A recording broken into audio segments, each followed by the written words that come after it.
Okay, the focus of this video is a very important topic, and that is how do you keep your students safe and appropriate while they're online using Edmodo. I'm also going to share with you a way to help keep this academically focused. All right, so we're going to look at the resources that Edmodo offers, and it's a very rich support system. So I'm going to click on support down the bottom, and we're going to scroll down, and here you see various resources available to teachers, and this one is actually my favorite, classroom and training resources. In this space you can see that there are lists for guides, how-tos, video tutorials, lots of great things here. One of the things I've used is this sample code of conduct, and scroll up, you won't see it right away. Here it is, and you can click on it. It will download at the bottom of your screen, and you can go ahead and open that up. And the nice thing about this code of conduct, it is in Microsoft Word format, so you can reformat this in any way that is suitable to your art classroom. All right, so here you can see I will use one of the avatars included with Edmodo for my profile picture, or use one that I have appropriate legal permission to use. At this point, I usually have a discussion with my students. A lot of times they do like to add pictures of themselves, and we just talk about appropriate clothing, not making hand gestures, and so forth.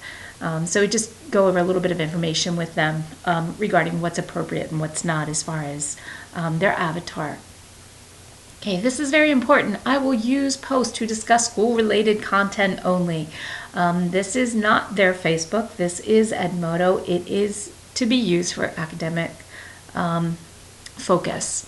Okay, and they also need to understand that when they're using an online tool, that the same rules apply that are in the student handbook.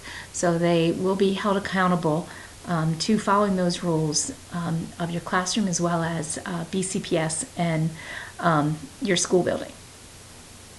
Okay, this is really important to reinforce as well, not using text language, but using appropriate grammar and spelling, and those things should be reinforced there as well. Not posting any links to their Twitter account or their Tumblr or their Snapchat. You want to make sure that they're not promoting anything that they already have online and putting links on there that are not educationally appropriate for what you're asking them to do. Okay, and so forth. So there's some really great tips there. You can add to them. You can take the ones off that don't seem appropriate, but a really wonderful resource that Edmodo has set up for you. Okay, going back here, here's another resource that I found very useful, is this digital citizenship starter kit.